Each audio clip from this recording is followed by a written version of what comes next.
É com alegria e satisfação que cumprimentamos os nossos amigos e irmãos do portal Escola Dominical com a gloriosa paz de nosso Senhor e Salvador Jesus Cristo.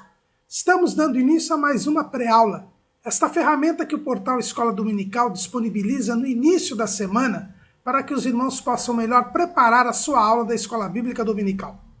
Leiam a revista das lições bíblicas, assistam a esta pré-aula, leiam o texto base desta exposição. Nós não repetimos o texto da revista. A nossa proposta é trazer subsídios complementares. E às vezes a pessoa procura na revista acompanhar a nossa exposição pela revista e tem alguma dificuldade. É porque nós usamos como base o texto que nós publicamos no site Portal Escola Dominical, portalebd.org.br. Ali o irmão, além do nosso texto, terá acesso a 4 ou 5 outros textos desta mesma lição. O site do Portal Escola Dominical também disponibiliza videoaulas, textos de apoio e slides de todas as faixas etárias do currículo da Casa Publicadora das Assembleias de Deus, a CPAD, e também de outros currículos da Escola Bíblica Dominical. Durante a semana, se o irmão tiver alguma dúvida, pode colocar a sua pergunta na sala dos professores do portal Escola Dominical. O irmão terá que se cadastrar no site, mas o cadastramento é gratuito e nós respondemos ali as suas indagações. Nós não respondemos as questões que são colocadas nos comentários aqui do canal do YouTube. Também, durante a semana, nós disponibilizamos breves comentários em áudio das leituras diárias recomendadas na revista, onde não terá a oportunidade de ter um momento devocional e ter maiores informações a respeito da lição da Escola Bíblica Dominical. E no sábado à noite, às 19 horas, horário de Brasília, nós transmitimos ao vivo no canal do YouTube, Portal EBD, a aula do estudo preparatório dos professores e amigos da Escola Bíblica Dominical da Igreja Evangélica Assembleia de Deus, Ministério do Belém, na sede aqui em São Paulo. Se o irmão estiver aqui em São Paulo, o irmão é nosso convidado. Todos os que amam o estudo da Palavra de Deus podem vir assistir a esta aula. A reunião começa às 18h30, com oração, mas a transmissão ao vivo começa às 19 horas, horário de Brasília. Mas tudo isso, irmãos, é apenas a preparação da Escola Bíblica Dominical. A Escola Bíblica Dominical somente se realiza quando o povo do Senhor, no dia do Senhor, vai à casa do Senhor para estudar a palavra do Senhor. E hoje nós estamos finalizando o terceiro trimestre de 2019, quando nós estudamos o tema Tempo, Bens e Talentos, sendo mordomo fiel e prudente com as coisas que Deus nos tem dado. O nosso comentarista é o pastor Elinaldo Renovato de Lima, presidente das Assembleias de Deus em Parnamirim, no estado do Rio Grande do Norte. E hoje, nesta última lição, que é uma lição de conclusão, é o último bloco, o quinto e último bloco desse trimestre, nós vamos estudar o tema Seja um Mordomo Fiel. É a lição de número 13. Seja um mordomo fiel. O mordomo precisa ser fiel. Nós, ao longo desse trimestre, falamos a respeito da doutrina da mordomia. Os irmãos se recordam que nós vimos que mordomo é aquele que é o maior na casa, o maior domo em latim. Ou seja, o servo principal. O servo que tem uma ascendência sobre os outros servos. O servo que administra os bens do seu senhor. Uma posição que nós encontramos na Bíblia, lá na casa de Potifar, que era exercida por José. Lá, quando nós abrimos a Bíblia, lá no capítulo 39 do livro do Gênesis, nós encontramos o seguinte: e José foi levado ao Egito, e Potifar, eunuco de Faraó, capitão da guarda, varão egípcio, comprou-o da mão dos ismaelitas que o tinham levado lá. E o Senhor estava com José, e foi varão próspero, e estava na casa de seu senhor egípcio.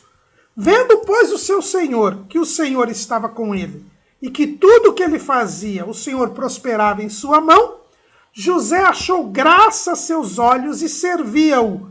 E ele o pôs sobre a sua casa, e entregou na sua mão tudo o que tinha.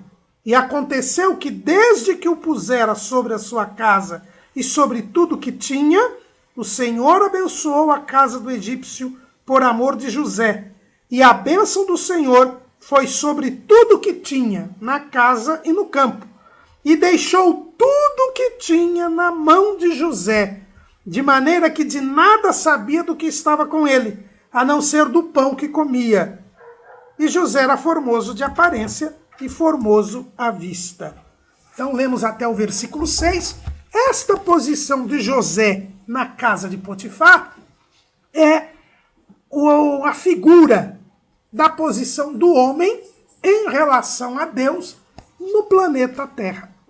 Assim como Deus pôs tudo o que tinha nas mãos de José, Potifar pôs tudo o que tinha nas mãos de José, Deus pôs toda a criação terrena nas mãos do homem. Foi este o propósito de Deus ao criar o homem.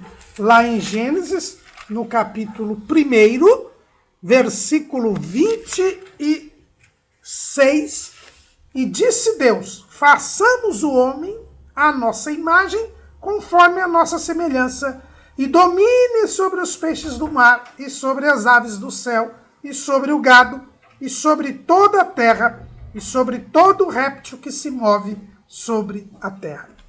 Então, os irmãos percebam que nós vemos aqui que o propósito de Deus ao criar o homem era criar o homem para que ele fosse o mordomo, aquele servo principal que tinha tudo nas mãos para administrar. Então, o homem foi posto para administrar a criação terrena. A mesma posição que José tinha na casa de Potifar, o homem tinha na casa dele, que é o planeta Terra. Nós vimos até na aula passada, quando falamos da mordomia, do cuidado com a terra, que a terra é esta casa. Daí porque o cuidado com a terra é a ecologia, né? O estudo do oikos, da casa. Oikos em grego quer dizer casa, né? O planeta Terra é a casa do homem. E Deus colocou o homem para administrar. Esta é a relação da mordomia. Então, todo ser humano é mordomo de Deus.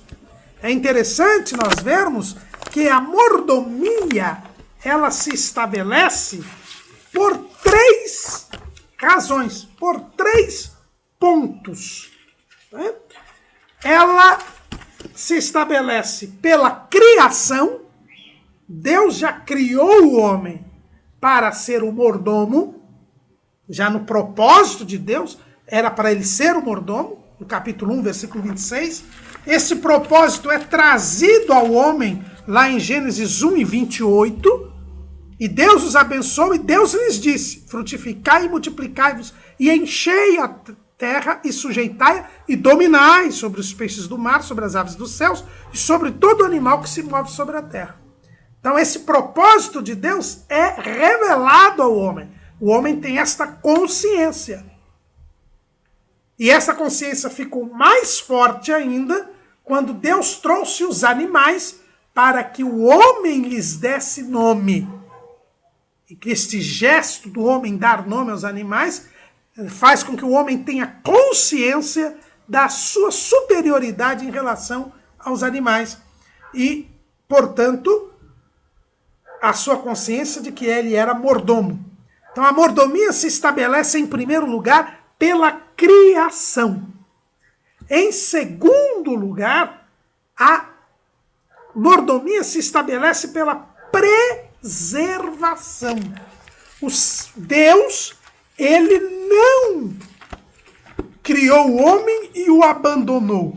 Mas Deus sustenta a sua criação pela palavra do seu poder. É o que nós vemos escrito ali em Hebreus, né, capítulo 1. Hebreus, capítulo 1, versículo 3. O qual, sendo o resplendor da sua glória e a expressa imagem da sua pessoa, e sustentando todas as coisas pela palavra do seu poder. Então Deus mantém a criação. Ele vai cuidando da criação, ele participa do desenvolvimento da criação.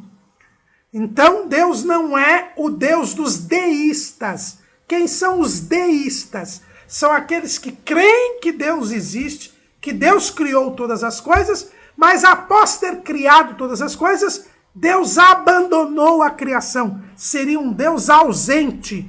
Este é o chamado deísmo. Mas nós somos teístas. A Bíblia ensina o teísmo. Quer dizer, Deus não só criou todas as coisas, mas as sustenta, participa, ele é presente. Ele não abandonou a criação. E por preservação, por ele preservar a natureza, ele preservar as coisas, ele nos constitui como mordomos. Nós somos mordomos também pela preservação. Lá em Atos, capítulo 14, versículo 15, diz assim o apóstolo Paulo: e dizendo, varões, por que fazeis estas coisas? Nós também somos homens como vós, sujeitos às mesmas paixões, e vos anunciamos que vos convertais dessas vaidades ao Deus vivo, que fez o céu e a terra e o mar e tudo quanto há neles, o qual nos tempos passados deixou andar todos os povos em seus próprios caminhos. Contudo, não se deixou a si mesmo sem testemunho, beneficiando-vos lá do céu, dando-vos chuvas e tempos frutíferos, enchendo de mantimento e de alegria o vosso coração. Deus cuida de todas as coisas. E por ele cuidar de todas as coisas e ter nos colocado para administrar estas coisas, também nós somos mordomos por direito de preservação. Lá no capítulo 17 de Atos, Paulo, lá no Areópago, ele diz assim, e estando Paulo no meio do Areópago, disse, varões atenienses, em tudo vos vejo um tanto supersticiosos, porque passando eu e vendo os vossos santuários, achei também um altar em que estava escrito, ao Deus desconhecido. Este, pois, que vós honrais não o conhecendo, é o que eu vos anuncio. O Deus que fez o mundo e tudo que nele há, sendo Senhor do céu e da terra, não habita em templos feitos por mãos de homens, nem tampouco é servido por mãos de homens, como que necessitando de alguma coisa, pois ele mesmo é quem dá a todos a vida, a respiração e todas as coisas. E de um só fez toda a geração dos homens, para habitar sobre toda a face da terra, determinando os tempos já dantes ordenados e os limites da sua habitação, para que buscassem ao Senhor, se porventura tateando pudessem achar, ainda que não está longe de cada um de vós, porque nele vivemos e nos movemos e existimos, como também alguns dos vossos poetas disseram, pois somos também sua geração. Vivemos nele, ele está presente, ele se move entre nós. É um Deus presente. Então, por preservação, nós também somos mordomos. Então, nós somos mordomos em razão da criação e em razão da preservação. Porque como Deus está sustentando a criação, ele coloca o homem para administrar esse sustento que ele faz. E, por fim, nós também somos mordomos por redenção. Nós fomos comprados. E aí são os salvos na pessoa de Jesus Cristo, foram comprados pelo Senhor. pela redenção. Né? Lá em 1 Coríntios, capítulo 6, o apóstolo Paulo diz o seguinte, versículo 19. Ou não sabeis que o nosso corpo é o templo do Espírito Santo, que habita em vós, proveniente de Deus, e que não sois de vós mesmos, porque fostes comprados por bom preço. Glorificai, pois, a Deus no vosso corpo e no vosso espírito, os quais pertencem a Deus. Também nós somos comprados e por redenção nós somos de Deus. Então os irmãos percebam que a mordomia, ela se estabelece para todo ser humano, pela criação e pela preservação. E também para os salvos pela redenção. Veja que Jesus morreu por todos os homens. Portanto, o preço do pagamento dos nossos pecados, que é o sangue de Cristo, este preço é suficiente para comprar todos os homens. Mas aqueles que rejeitarem a oferta da salvação terão que responder por isso. Prestar contas a Deus. Então os irmãos percebam que a mordomia é para toda a humanidade. Pela criação, pela preservação e pela redenção. E em razão da mordomia, o relacionamento que existe entre Deus e os homens é o relacionamento do Senhor para com o servo. Do Senhor para com o servo. É uma relação assimétrica. Não estamos no mesmo nível, não. Deus é Deus. Ele é o Senhor. E nós somos seus servos. Nós temos que ter esta ideia. Hoje, lamentavelmente, e daí a importância deste tema nesse trimestre, porque a doutrina da mordomia coloca as coisas nos seus devidos lugares. Deus é o Senhor e nós somos servos. Portanto, nós devemos obedecer a Deus. Nós devemos reconhecer a soberania de Deus. Deus estabelece tarefas, missões para nós. E nós devemos cumpri-las.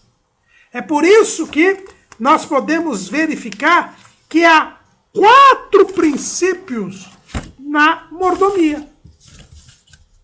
Existe o princípio do senhorio divino, ou seja, tudo pertence a Deus. Deus é o Senhor. Ele é o dono de todas as coisas porque ele criou. Ele é um dono que cuida de todas as coisas e ainda compra aqueles que se desgarraram pelo mau uso do livre-arbítrio na criação terrena, que são os seres humanos. Então, tudo é do Senhor. Do Senhor é a terra e a sua plenitude, o mundo e aqueles que nele habitam. Salmo 24, 1. Esse é o primeiro princípio da mordomia. O segundo princípio da mordomia é o princípio da responsabilidade. Deus constituiu os homens como administradores. Já no propósito divino, era do homem administrar aquilo que lhe fosse dado, que é a criação terrena.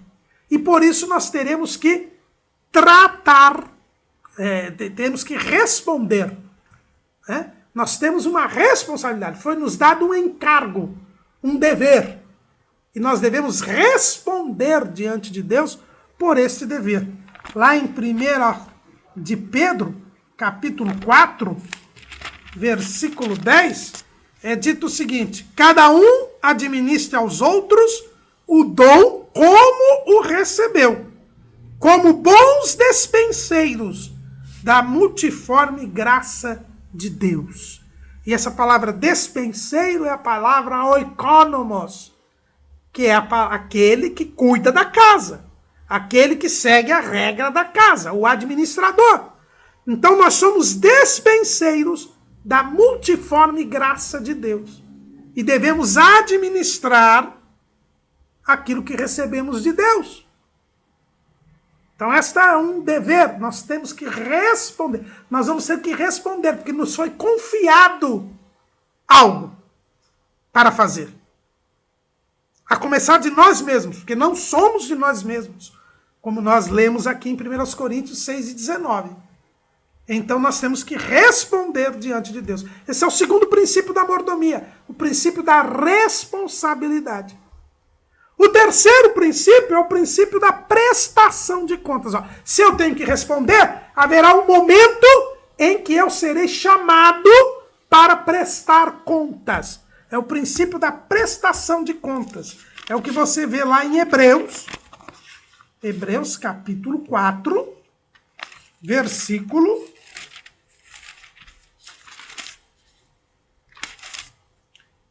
13.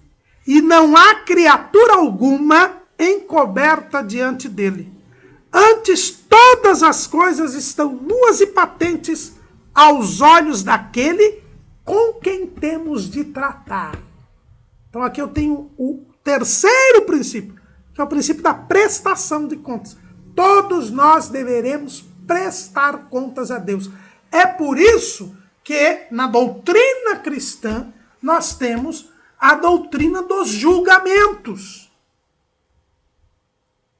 O próprio escritor aos Hebreus, lá no capítulo 6, quando ele fala das doutrinas fundamentais, os rudimentos da doutrina de Cristo, ele diz assim, Hebreus 6:1, pelo que deixando os rudimentos da doutrina de Cristo, prossigamos até a perfeição, não lançando de novo o fundamento do arrependimento de obras mortas e de fé em Deus, da doutrina dos batismos e da imposição das mãos e da ressurreição dos mortos e do juízo eterno.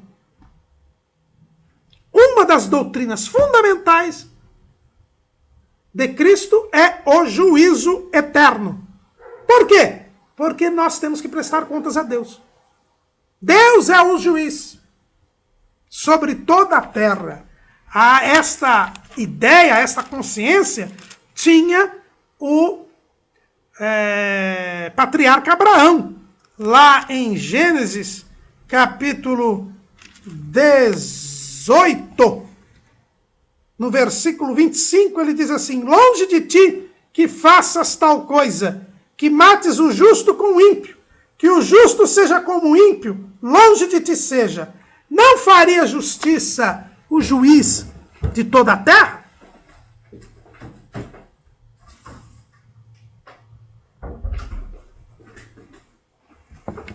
Então, Abraão tinha esta consciência do juiz de justiça, o juiz de toda a terra. Ele tinha essa consciência que Deus era o juiz. E Deus é o juiz por quê? Porque todos iremos prestar contas diante de Deus. Cada um no seu momento apropriado. O apóstolo Pedro, ele diz aqui em 1 de Pedro, capítulo 4, versículo 17. Porque já é tempo que comece o julgamento pela casa de Deus. E se primeiro começa por nós, qual será o fim daqueles que são desobedientes ao evangelho de Deus? E se o justo apenas se salva, onde aparecerá o ímpio e o pecador? Então há momentos diferentes de julgamento. Nós vamos ter o tribunal de Cristo, que é um julgamento que não condena, porque é aqueles que são fiéis a Deus, os salvos. Mas teremos que prestar contas pelo que fizemos, por meio do corpo, ou bem ou mal. E teremos o juízo do grande trono branco. Este sim, o juízo chamado final, onde se comparecerão todos aqueles que não tiverem participado do tribunal de Cristo, para também prestar contas. E ali sim haverá condenação. Então nós vemos claramente, irmãos, aqui mais um terceiro princípio, que é o princípio da prestação de contas. E nós temos o quarto e último princípio, que é o princípio do galardão, da recompensa. Como Deus é o justo juiz, como diz Abraão, no texto que lemos em Gênesis, Deus irá galardoar, dar o galardão, dar o prêmio àqueles que forem fiéis e dará também o castigo, o tormento, àqueles que forem infiéis. Então, aqui entra esse aspecto da nossa lição. Seja um mordomo fiel, porque os fiéis receberão o galardão, o prêmio. É o que diz o Senhor Jesus lá em Apocalipse, capítulo 22, versículo 12. E eis que cedo venho, e o meu galardão está comigo para dar a cada um segundo a sua obra. No tribunal de Cristo receberemos galardão, não haverá condenação. São os mordomos fiéis. Mas os mordomos infiéis, estes serão lançados no lago de fogo e enxofre. É o que está lá em Apocalipse capítulo 20. Versículo 11. E vi um grande trono branco e o que estava sentado sobre ele, de cuja presença fugiu a terra e o céu, e não se achou lugar para eles. E vi os mortos, grandes e pequenos, que estavam diante do trono, e abriram-se os livros. E abriu-se outro livro, que é o da vida. E os mortos foram julgados pelas coisas que estavam escritas nos livros, segundo as suas obras. E deu o mar os mortos que nele havia, e a morte e o inferno deram os mortos que neles havia, e foram julgados cada um segundo as suas obras. E a morte e o inferno foram lançados no lago de fogo. Esta é a segunda morte. E aquele que não foi achado escrito no livro da vida foi lançado no lago de fogo. Apocalipse 20, de 11 a 15. Esse é o princípio da prestação de contas. Então a mordomia é para todos os seres humanos. Não é apenas o salvo que é um mordomo. Não. Todo ser humano é mordomo. Porque o Senhor é o Senhor de todos. E todos nós haveremos de prestar contas a Deus. Então são os 4 princípios da mordomia. O senhorio divino, a responsabilidade, a prestação de contas e o princípio do galardão. E nós devemos ser mordomos fiéis. Como nós dissemos aqui, nós devemos cumprir as tarefas que nos são dadas pelo Senhor.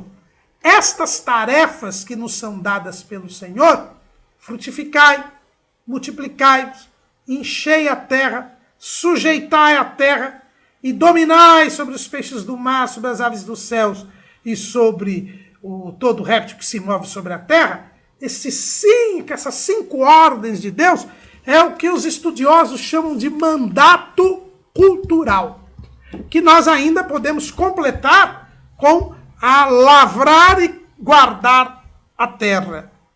Esse é o chamado mandato cultural, a ordem de Deus. O ser humano deve fazer estas coisas: frutificar, multiplicar, encher a terra, sujeitar a terra e dominar sobre a criação terrena. São os elementos do mandato cultural. Mas,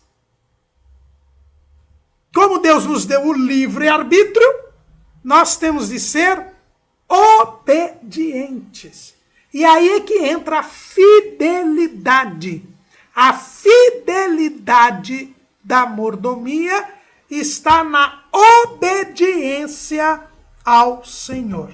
O que Deus requer de nós é a obediência. Quando nós vamos ao livro de Deuteronômio, capítulo 10, versículo 12. Agora, pois, ó Israel, que é o que o Senhor teu Deus pede de ti, senão que temas o Senhor teu Deus e que andes em todos os seus caminhos e o ames e sirvas ao Senhor teu Deus com todo o teu coração e com toda a tua alma, para guardares os mandamentos do Senhor e os seus estatutos que hoje te ordeno para o teu bem? Eis que os céus e os céus dos céus são do Senhor teu Deus, a terra e tudo o que nela há. Então somente o Senhor tomou prazer em teus pais para os amar. E a vós, semente deles, escolheu depois deles de todos os povos, como nesse dia se vê. Circuncidai, pois, o prepúcio do vosso coração, e não mais endureçais a vossa cerviz. O que Deus exigia de Israel? Moisés aqui, repetindo a lei, resumindo a lei, diz: Deus quer obediência. É por isso que muitos dizem que o alfabeto do cristão é obedecer.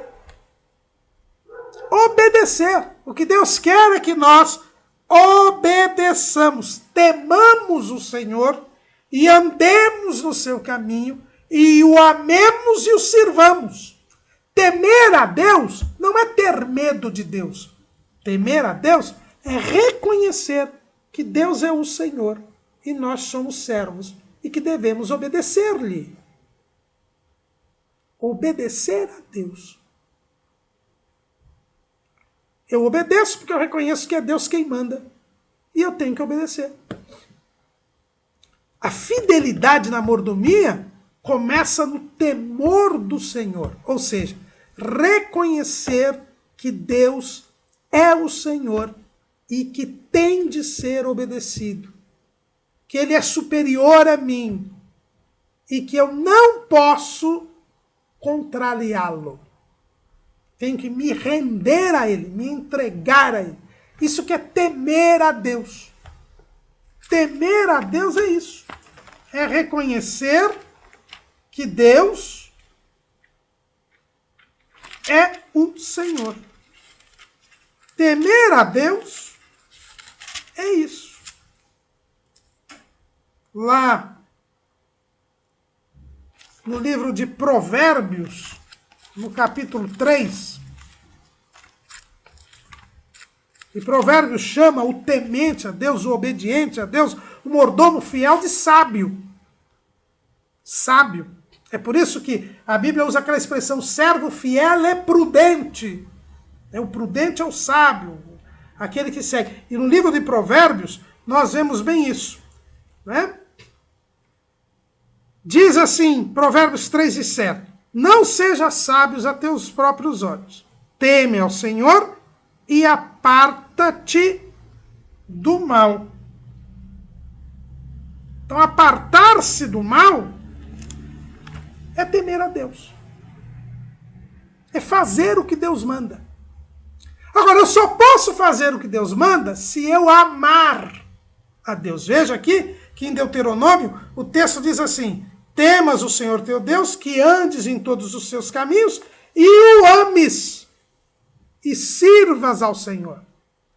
Porque só quem ama a Deus faz o que Ele manda. Jesus deixou isso bem claro. Lá nas últimas instruções aos discípulos, no Evangelho segundo escreveu João, capítulo 15, versículo 14. Vós sereis meus amigos se fizerdes o que eu vos mando. E ele conclui, e ele continua dizendo: já vos não chamareis servos, porque o servo não sabe o que faz o seu senhor. Mas tenho-vos chamado amigos, porque tudo quanto ouvi de meu Pai vos tenho feito conhecer. Nós somos servos. Por isso nós fazemos o que Ele manda. Aí que está a mordomia. Mas como eu faço? Por que eu faço o que Ele manda? Porque eu amo. Só quem ama a Deus guarda a sua palavra. Faz o que Ele manda. Né? No capítulo anterior, João 14, Jesus respondeu e disse-lhes, 14:23, se alguém me ama, guardará a minha palavra, e meu Pai o amará, e viremos para ele e faremos nele morada. Então o mordomo fiel, em primeiro lugar, ele ama o Senhor. E porque ele ama, ele faz o que o Senhor manda. Ele serve. Quem ama, serve. E quem ama, obedece. Teme a Deus, anda nos seus caminhos. Portanto, o mordomo fiel, em primeiro lugar, ele ama a Deus. E ele faz o que Deus manda. Ele obedece. É isso que Deus quer. é obediência.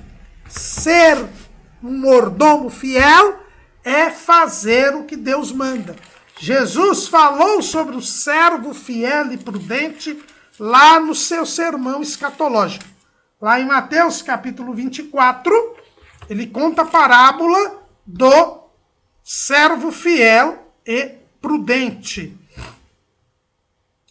Capítulo 45, capítulo 24, versículo 45 de Mateus. Quem é, pois, o servo fiel e prudente que o Senhor constituiu sobre a sua casa para dar o sustento a seu tempo? Bem-aventurado aquele servo que o Senhor, quando vier, achar servindo assim. Em verdade vos digo que o porá sobre todos os seus bens. Veja bem que este servo, ele primeiro foi constituído sobre a casa. Ele é um servo. Deus é o Senhor. E ele constitui. O homem foi constituído sobre a sua casa, sobre o planeta Terra, para administrá-lo. E quando o Senhor vier, ele vai encontrar o servo servindo. Servindo assim, ou seja, do modo determinado por Deus. Da maneira determinada por Deus. É esta maneira que Deus quer que nós nos sirvamos. Andando nos seus caminhos. O amando e o servindo. Como está lá em Deuteronômio. Também lá em Miqueias, no capítulo 6, e os próprios doutores da lei dizem que este capítulo 6, versículo 8 de Miqueias, é um resumo da lei. Ele diz assim: ele te declarou ao homem o que é bom. E o que é que o Senhor pede de ti? Senão que pratiques a justiça, e ames a beneficência, e andes humildemente com o teu Deus? Veja bem que é resumido aqui em 3 pontos a lei. Praticar a justiça. Que é praticar a justiça? É praticar aquilo que Deus manda. Amar a beneficência, ou seja, fazer o bem, e andar humildemente com o teu Deus, ou seja, ser obediente. Reconhecer que Deus é o Senhor e que eu estou à sua disposição. É aqui que nós temos a questão da fidelidade. O mordomo tem de ser fiel. É o que nós encontramos o apóstolo Paulo, quando ele fala sobre isso, em 1 Coríntios capítulo 4. Que os homens nos consideram como ministros de Cristo e despenseiros dos mistérios de Deus. A palavra aqui, dispenseiro ou economos, é o administrador. Nós somos administradores dos mistérios de Deus, porque somos ministros de Cristo, servos de Cristo. Além disso, requer-se nos dispenseiros que cada um se ache fiel. Esse é o ponto básico aqui da mordomia. O mordomo tem de ser fiel. Nós somos constituídos por Deus sobre a casa. E a casa é, em primeiro lugar, o planeta Terra. O mundo em que nós vivemos. Em segundo lugar, a casa é a nossa família, a nossa casa. E em terceiro lugar, a casa é a igreja, a casa do Senhor. Então, nós temos aqui 3 níveis aqui. Nós temos que ser fiéis quanto ao mandato cultural, o que Deus nos mandou fazer do mundo físico, a criação terrena. Segundo, o que Deus nos mandou fazer na família, e nós já estudamos esse respeito numa lição anterior sobre a mordomia da família, e o que nós devemos fazer na igreja, seja a igreja corpo de Cristo, a universal, seja a igreja local. E nós também já estudamos aqui sobre a igreja local. Ser fiel é o que exige aqui Deus. Fidelidade. E nós já lemos aqui em Mateus 24, Jesus fala do servo fiel e prudente. Fidelidade quer dizer firmeza, imutabilidade. lá no Salmo 15, versículo 4, o chamado Salmo do Cidadão dos Céus. Quem subirá ao monte do Senhor? E quem morará no teu santo monte? Diz o salmista: aquele que mesmo que jure com dano seu, não muda. Fidelidade é imutabilidade. Fiel é aquele que não muda, que se compromete a fazer o que Deus mandou e continua fazendo, ainda que aparentemente tenha dano, sofra adversidades, ainda que tenha desvantagens, ainda que morra, ele não muda. Ser fiel é, quando o Senhor vier, achar servindo assim. Qual é a diferença entre os dois servos desta parábola dos dois servos do sermão profético de Jesus, que começa em Mateus 24, 45?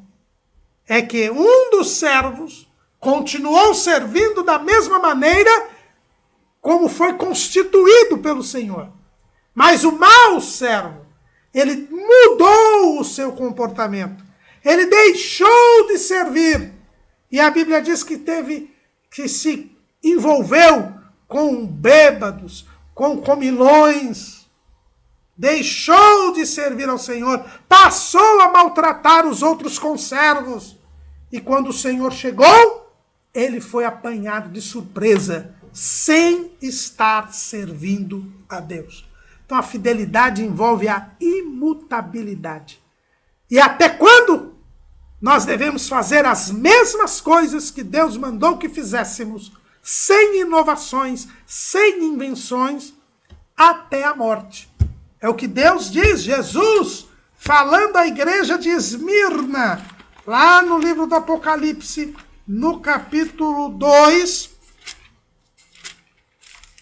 no versículo 10. Sê fiel até a morte, e dar-te-ei a coroa da vida. Veja que no início do versículo 10, diz assim: nada temas das coisas que hás de padecer. Eis que o diabo lançará alguns de vós na prisão, para que sejais tentados, e tereis uma tribulação de 10 dias. Sê fiel até a morte, e dar-te-ei a coroa da vida. No mundo tereis aflições. Apesar dos sofrimentos, nós devemos ser fiéis. Não podemos mudar. Devemos ser firmes. É o que o apóstolo Paulo diz lá em 1 Coríntios, capítulo 15. 1 Coríntios, capítulo 15, versículo 50.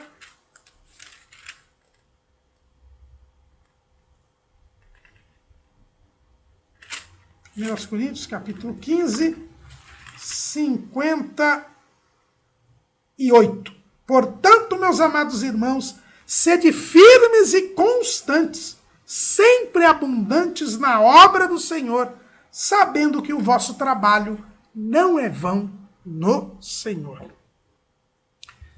Fidelidade também significa lealdade. Né? O que é ser leal? É honrar o compromisso assumido. Lá em Deuteronômio, capítulo 32, versículo 20, está escrito assim: e disse, esconderei o meu rosto deles, e verei qual será o seu fim, porque são geração de perversidade, filhos em quem não há lealdade. Neste último canto de Moisés, Moisés profetiza a infidelidade de Israel. Ele diz que Israel seria desleal, não honraria o compromisso. Qual foi o compromisso feito com Israel? Lá no Pacto do Sinai, Deus propôs a Israel que cumprisse a lei, e Israel prometeu fazer tudo quanto Deus havia mandado. Mas eles não fizeram. E Deus disse que mandaria um profeta como Moisés, e eles teriam de ouvir a este profeta. Mas eles não ouviram, eles o rejeitaram. O apóstolo João diz isto no seu evangelho. Veio para o que era seu e os seus não o receberam. E Deus havia dito, e eu requererei deles, se eles não ouvirem. E eles não ouviram, eles foram desleais. Não honraram o compromisso assumido. Irmãos, quando nós descemos as águas batismais, nós firmamos o compromisso de sermos fiéis ao Senhor até a morte. Temos cumprido este compromisso? Somos leais ao Senhor? Temos honrado o compromisso de servi-lo? O mordomo fiel é aquele que, quando o Senhor vier, achar servindo, honrando o compromisso, fazendo o que Deus mandou que ele fizesse. Fidelidade também é observância da fé jurada ou devida. Lá em 2 Coríntios, capítulo 13, 2 Coríntios, capítulo 13, versículo 5, é dito assim: examinai-vos a vós mesmos se permaneceis na fé. Provai-vos a vós mesmos. Ou não sabeis quanto a vós mesmos que Jesus Cristo está em vós? Se já não é, que já estáis reprovados. Paulo deixa bem claro aqui. Nós temos que fazer um exame, não só na hora da ceia. Examinai, pois, o homem a si mesmo. E assim coma deste pão e beba deste cálice. Mas a todo instante nós temos que nos examinar, nos provar, para saber se nós estamos permanecendo na fé. Se continuamos confiando em Deus, ou se já estamos dando ouvidos a outros ditos, a outras promessas, se já deixamos de crer na promessa de Deus. Foi o que aconteceu com o primeiro casal. Eles deixaram de confiar em Deus, de crer em Deus, e passaram a crer naquilo que o diabo lhes disse. Eles já não achavam que morreriam se comessem do fruto da árvore proibida, da árvore do bem e do mal. Eles acharam que iam ser iguais a Deus. Estamos permanecendo na fé? Continuamos a crer nas promessas de Deus? O mordomo fiel, ele crê nas promessas de Deus. Fidelidade também é constância, esta permanência. Nós já lemos aqui, sede firmes e constantes. É permanecer na fé. Jesus diz que os seus discípulos permanecem na sua palavra. Lá no Evangelho segundo escreveu João, no capítulo 8. Jesus diz, no versículo 31, Jesus dizia, pois, aos judeus que criam nele, se vós permanecerdes na minha palavra, verdadeiramente sereis meus discípulos, e conhecereis a verdade, e a verdade vos libertará. Eu preciso permanecer na palavra, ser constante, continuar crendo, continuar obedecendo, continuar observando, não me deixando levar por falsos mestres, por doutrinas de demônios, por espíritos enganadores, que procuram me fazer desacreditar da palavra, que trazem novas interpretações, que distorcem o texto bíblico, que trazem novas versões da Bíblia, adulteradas. Eu tenho que permanecer naquilo que nós aprendemos. O apóstolo Pedro, ele diz aqui, 1 de Pedro, capítulo 1, versículo 23, sendo de novo gerados, não de semente corruptível, mas da incorruptível, pela palavra de Deus, viva e que permanece para sempre.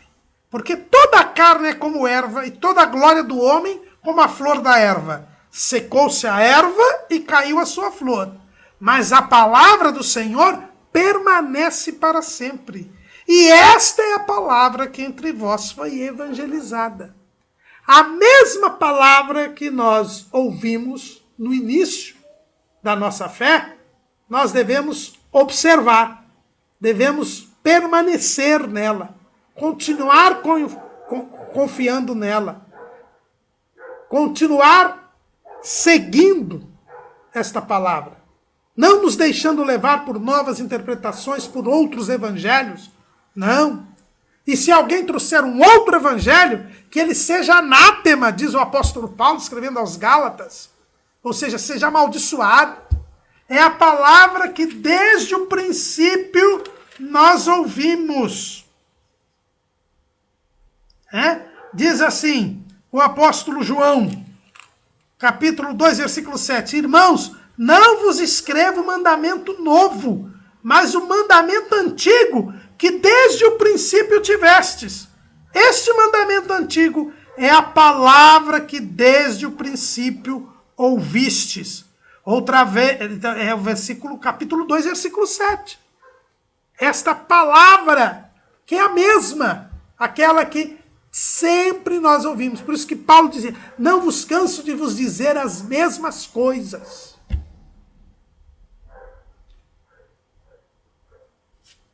Fidelidade é constância. Fidelidade é o compromisso que pressupõe uma dedicação amorosa à pessoa com quem se estabeleceu um vínculo afetivo de alguma natureza. Por que um marido é fiel à mulher e a mulher é fiel ao marido? De onde vem a fidelidade? A manutenção do compromisso vem da dedicação amorosa. É por isso que a Bíblia diz, vós maridos, amai vossas mulheres, como Cristo amou a sua igreja. O amor, nós já vimos aqui, o amor é a raiz da fidelidade. Se não há amor, não há fidelidade. Nós o amamos, o que diz João? Capítulo 4, versículo 19 de 1 de João. Nós o amamos porque ele nos amou primeiro. Deus prova o seu amor para conosco porque Cristo morreu por nós quando nós ainda éramos pecadores, diz Paulo lá em Romanos capítulo 5, versículo 8. Então Jesus nos amou e por isso nós o amamos. E quando há o amor de Jesus por nós e há o nosso amor a Jesus, há fidelidade. Fidelidade é resultado, é consequência do amor. E por fim, o amor é um compromisso rigoroso com conhecimento. Fidelidade é exatidão, sinceridade. Vocês veem aqueles produtos que dizem assim, high fidelity, alta fidelidade, principalmente aparelhos de som, ou seja, há uma reprodução fiel, ou seja, exata. A fidelidade nos faz semelhantes a Cristo.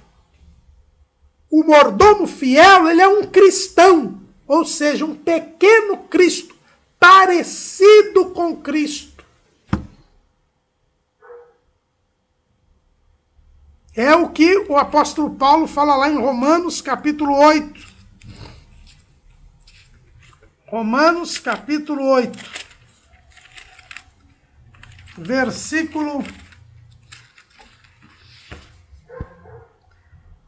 29. Porque os que dantes conheceu, também os predestinou para serem conformes à imagem de seu Filho, a fim de que ele seja o primogênito entre muitos irmãos. Então nós nos tornamos irmãos de Jesus. E os irmãos são parecidos. Nós vamos ficando cada vez mais parecidos com o Senhor. O mordomo fiel, ele fica cada vez mais parecido com o seu Senhor.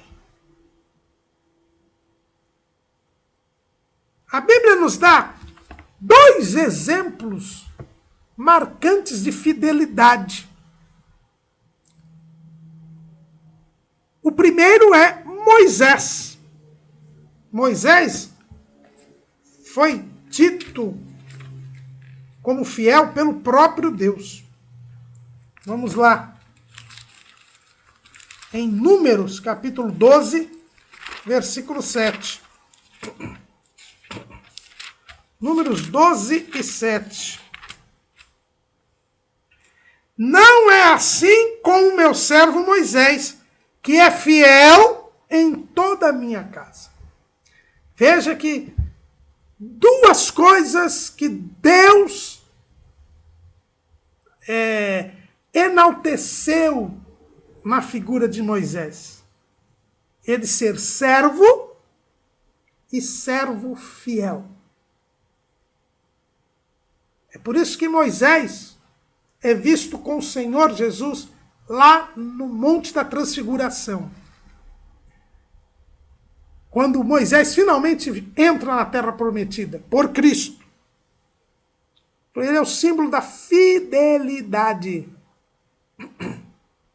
Além de representar a lei, ele representa a fidelidade. Moisés foi colocado como servo fiel. E nós só entraremos na Terra Prometida por Cristo se formos também achados fiéis. É por isso que a Bíblia diz, bem-aventurado aquele que quando o Senhor vier, achar servindo assim. O escritor aos Hebreus, na sua carta, que é um chamado à fidelidade para que os crentes judeus não abandonassem a fé, que estavam tentados a deixar a fé, a abandonar a fé, ele fala sobre isso, lá no capítulo 3 de Hebreus. Ele diz assim, pelo que, irmãos santos, participantes da vocação celestial, considerai a Jesus Cristo, apóstolo e sumo sacerdote da nossa confissão, sendo fiel ao que o constituiu, como também o foi Moisés, em toda a sua casa, porque ele é tido por digno de tanto maior glória do que Moisés, quanto maior honra do que a casa tem aquele que a edificou. Porque toda a casa é edificada por alguém, mas o que edificou todas as coisas é Deus. E na verdade Moisés foi fiel em toda a sua casa, como servo, para testemunho das coisas que se haviam de anunciar. Mas Cristo como filho, sobre a sua própria casa, a qual casa somos nós, se tão somente conservarmos firme a confiança e a glória da esperança até ao fim. O que Deus exige de nós é que, como Moisés, sejamos servos fiéis em toda a casa. E esta casa, diz o escritor aos Hebreus, somos nós. Então nós temos que ser fiéis em nós, fiéis nas nossas vidas. Em toda a nossa vida. E para isto, nós precisamos conservar firme a confiança e a glória da esperança até o fim. Eu tenho que confiar em Deus. E confiando em Deus, e esperando Jesus até o fim, seja o dia do arrebatamento, seja o dia da minha passagem para a eternidade, se eu conservar firme a confiança e a glória da esperança até o fim, eu serei um servo fiel. Esse é o exemplo que nos deixa Moisés. Abraão também é outro que nos dá esse exemplo. Quando nós vamos lá no livro de Neemias, no capítulo 9, versículo 7, diz o texto: Tu és, Senhor, o Deus que elegeste Abrão e o tiraste de Ur dos Caldeus e lhe puseste por nome Abraão, e achaste o seu coração fiel perante ti, e fizeste com ele o concerto, que lhe darias a terra dos cananeus e dos heteus, e dos amorreus, e dos ferezeus, dos jebuseus, dos girgazeus, para dares a sua semente, e confirmaste as tuas palavras, porquanto és justo. Abraão foi visto, o coração de Abraão era fiel perante Deus. E porque Abraão era fiel perante Deus, Deus fez com ele o concerto. Fez com ele um concerto. Esse concerto está lá em Gênesis capítulo 15. Quando Deus promete a Abraão lhe dar a terra de Canaã, na 4ª geração, e ele faz um concerto. E ele faz um juramento com Abraão. Abraão coloca aqueles animais, os reparte no meio para que Deus passasse no meio. E ele passa ali o dia todo e anoitece, e ele vai enxotando as aves de rapina que queriam ali comer aqueles animais. Ele cuida, guarda daqueles animais que foram colocados em sacrifício, em obediência à ordem de Deus, e ele persevera até o momento que Deus passa no meio dos animais, como um fogo consumidor. E ali ele faz um juramento e promete e cumpre a sua promessa. Porque, irmãos, nós devemos ser fiéis porque Deus é fiel. Deus é fiel. Ele não pode se negar a si mesmo. É o que diz Paulo, né? Lá em 2 Timóteo.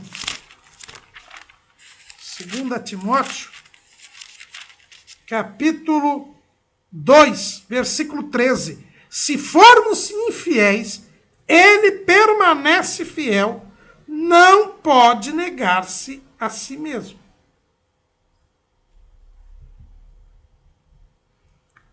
Então Deus é fiel. Por isso que nós, já que o propósito de Jesus foi nos tornar um com o Senhor, nós precisamos ser fiéis também. Abraão tinha um coração fiel. E por isso Deus fez um concerto, uma aliança com ele. E cumpriu esta aliança. E esta aliança ia muito além de entregar a terra de Canaã aos seus descendentes. O escritor aos Hebreus, ele fala bem isso, lá em Hebreus capítulo 11, versículo 9. Pela fé habitou na terra da promessa, como em terra alheia, morando em cabanas com Isaque e Jacó, herdeiros com ele da mesma promessa, porque esperava a cidade que tem fundamentos, da qual o artífice e construtor é Deus. É a mesma esperança da glória que o escritor aos Hebreus falou aqui no capítulo 3. A glória da esperança. Isto é ser fiel. Ter o coração fiel. Viver aqui como em terra alheia, mas administrando aquilo que Deus lhe deu. Até porque a terra é alheia, sabendo que você irá receber uma parte na glória. Essa fidelidade exige de nós que nós sejamos dirigidos pelo Senhor. Façamos aquilo que Deus manda. Então eu preciso estar atento à voz do Senhor. E devemos nos privar de nos contaminar com o maligno. Não podemos nos misturar com o mundo. A fidelidade é temer a Deus, e a temer a Deus é apartar-se do mal. Ele vivia na terra em cabana, ele não se prendia com as coisas desta vida. Ele esperava a glória eterna. E se nós não formos fiéis, nós estaremos perdidos. Qual é o destino do mordomo infiel? É a perdição. É a perdição. O que diz Jesus na parábola dos 2 servos? Ele diz o seguinte, Mateus capítulo 24, versículo 48. Porém, se aquele mau servo disser consigo, o meu senhor tarde virá, quer dizer, já não está na glória da esperança, e começar a espancar os seus conservos e a comer e a beber com os bêbados, virá o senhor daquele servo num dia em que o não espera, e a hora em que ele não sabe, e separá-lo-á, e destinará a sua parte com os hipócritas. Ali haverá pranto e ranger de dentes. A infidelidade, ela gera a perdição. O infiel perde a sua função.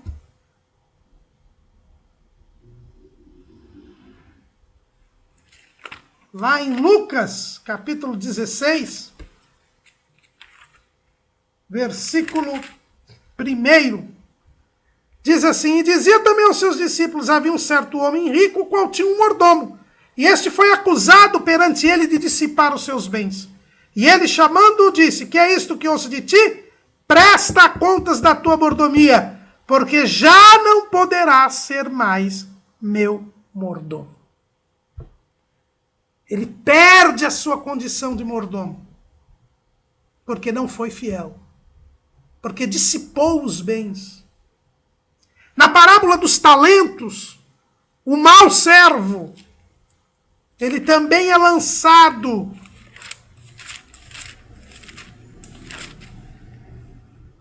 no lago de fogo. Veja bem, Mateus capítulo 25, versículo 30. Lançai, pois, o servo inútil nas trevas exteriores. Ali haverá pranto e ranger de dentes. O mordomo infiel, ele perde a sua posição. Ele vai para o lago de fogo. Ele vai para o tormento eterno. Qual é a nossa condição? Somos mordomos, porque somos seres humanos. É inevitável. O ser humano é um mordomo. Mas diz Paulo, que cada um se ache fiel. Que Deus nos guarde. Que durante todo este trimestre nós tenhamos aprendido o que é ser mordomo. E sejamos fiéis para não termos de sofrer o tormento eterno. Amém.